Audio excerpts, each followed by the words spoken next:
be aware kayo guys sa credit limit ng credit card ninyo kasi may over limit si Metrobank. Sundutin nyo ng paminsan-minsan yung credit card ninyo guys kasi kahit hindi nyo siya gamitin, magkakaroon pa rin ng charge yung credit card ninyo kasi magcha-charge si Metrobank. What's up guys? Kumusta kayo? It's me again, Joseph Kate. So for today's video guys, let's talk about Metrobank credit card rates and fees. Kasi naman guys, alam nyo ba na si Metrobank credit card na may kanya-kanyang fees bawat credit card at saka ito yung pag-uusapan natin ngayon which is yung common fees and charges kapag kayo ay isang credit card holder ni Metrobank. Kasi di ba may cash advance feature si Metrobank, may installment cash, something ganun. Pero bago yun nais muna kita imbitahan na mag-subscribe sa YouTube channel ko kung bago ka pa lang kasi marami pa po akong i-share ng mga tutorials, knowledge at experience of mine in the future. Kaya naman huwag niyo kalimutan mag-subscribe para updated kayo lagi sa mga vlogs na i-upload ko. Yun lang po at sobrang maraming salamat po.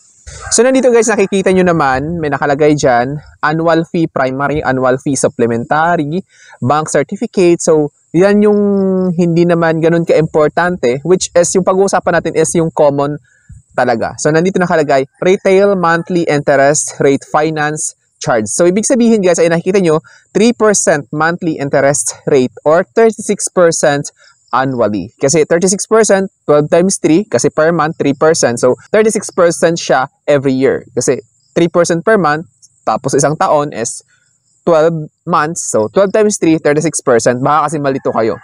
So, ano nga ba yung sinasabi na retail monthly interest rate or finance charge? Saan nga ba siya ina-apply? So, kapag nag-swipe kayo ng credit card nyo guys, tapos hindi nyo nabayaran ng buo yung outstanding balance, total outstanding balance, at yung binayaran nyo lang is yung minimum amount due. So, next billing cycle nyo guys, magre-reflect doon yung 3% ng natirang outstanding balance ng credit card ninyo. So, ano nga ba yung outstanding balance? Yung natirang hindi nyo nabayaran kasi binayaran nyo lang yung minimum amount due. So, sana na-clear ko yun. Then, cash advance monthly interest rate. So, ano nga ba yung cash advance, guys?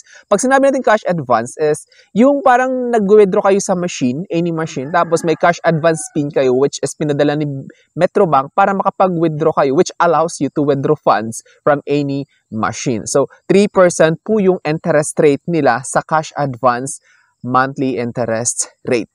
Tapos, ito nakikita nyo naman, card replacement fee. So, if ever na magpapalit kayo ng credit card ni Metrobank, halimbawa nawala or nasira ninyo, stolen or being, kapag hindi po kasi siya nagkaroon ng fraudulent transactions, which is nawala nyo or nasira nyo, kasalanan nyo in short, so magbabayad kayo ngayon ng 400 pesos for every card replacement. Maliban na lang kung may fraudulent transaction sa credit card ninyo, i-replace nila yan ng free. Pero kung wala, so, 400 pesos yung card replacement fee.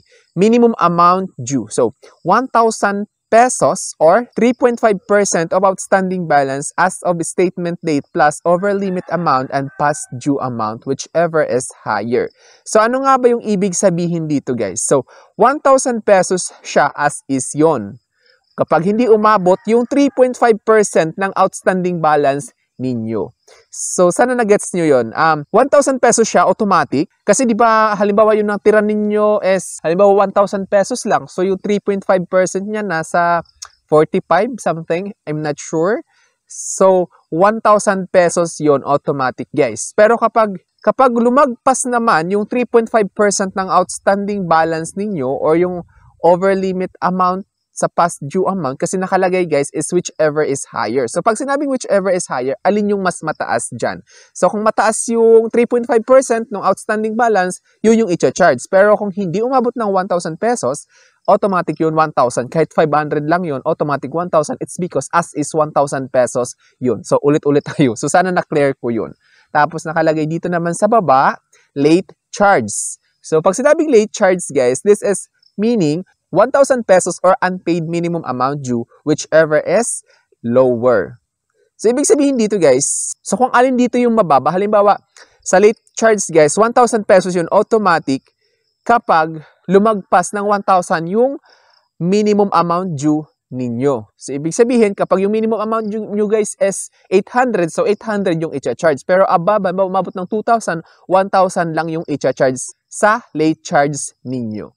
Then, nandito nakalagay over limit fee, which is 750 pesos per occurrence. So, in every time na nag-over limit kayo, 750 pesos yung ipapatong yun doon sa statement of account ninyo. Be aware kayo guys sa credit limit ng credit card ninyo kasi may over limit si Metrobank. Tapos, nandito nakalagay cash advance fee.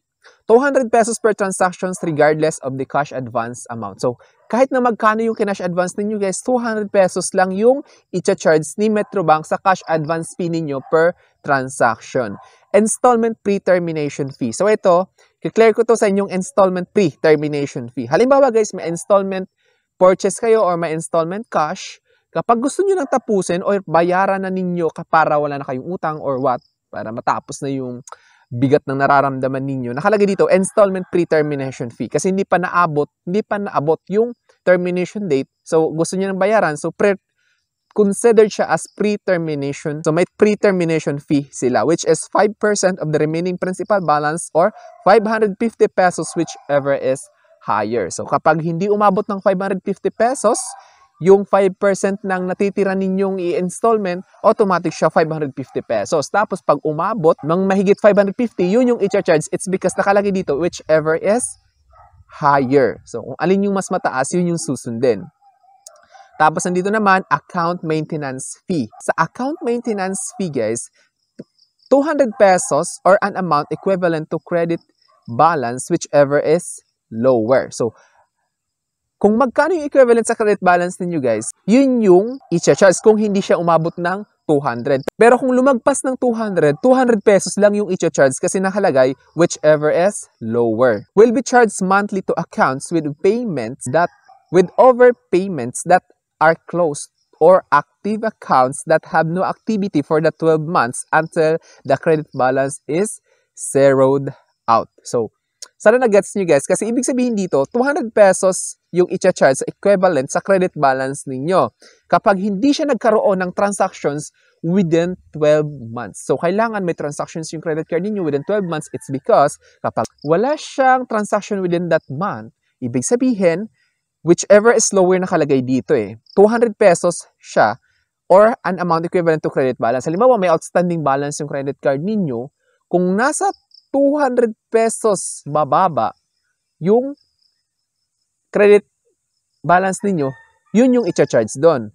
Pero, kapag umabot naman ng 200 plus, umabot ng 500 yung credit balance ninyo, 200 pesos yung i-charge nila monthly kapag within 12 months walang transactions yung credit card ninyo.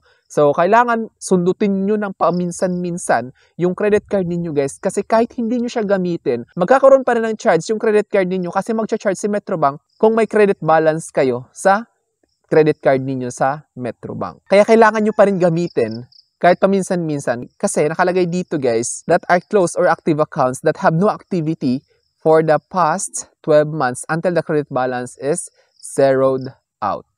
So, medyo confusing siya guys. Then, gaming service transaction fee. So, nandito naman tayo sa gaming services transaction fee. 5% of the amount transacted. So, kapag nag-transact kayo sa gaming, 5% yun.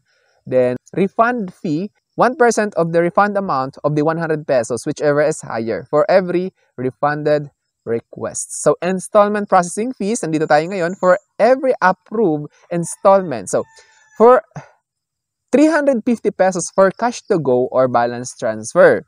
500 pesos for balance conversion. Halimbawa, nagpa-convert kayo ng balance nyo, 500 pesos yon. Tapos, nagpa-balance transfer kayo or nagpa-cash to go, 350 pesos yon. Tapos, 250 pesos for quick cash. Yun yung processing fees nila guys. Magkakaiba sila. Tapos, return check fee, 1,500 pesos for every return check. Return document fee, 300 pesos. Cross-border service fee, 1%. Forex processing fee, 2.5%. Tapos, nandito sa baba, pay now transaction fee, 25 pesos or 1.5% of the transacted amount, whichever is higher. So, kapag lumagpas sa 25 pesos yung 1.5% na transact yung amount, yun yung masusunod. Pero kung hindi umabot, automatic 25 pesos lang naman siya. Tapos, nandito nakalagay sa baba, the Pay Now service is available through the Metrobank app. When a Metrobank credit card is selected as a source account on a send money transaction and through Metrobank Interactive Assistant or MIA chatbot of Metrobank card via Facebook Messenger. So I think that's all for now. Sana na-clear ko yun sa inyo. Thank you so much for watching. Don't forget to subscribe for more videos. Bye-bye!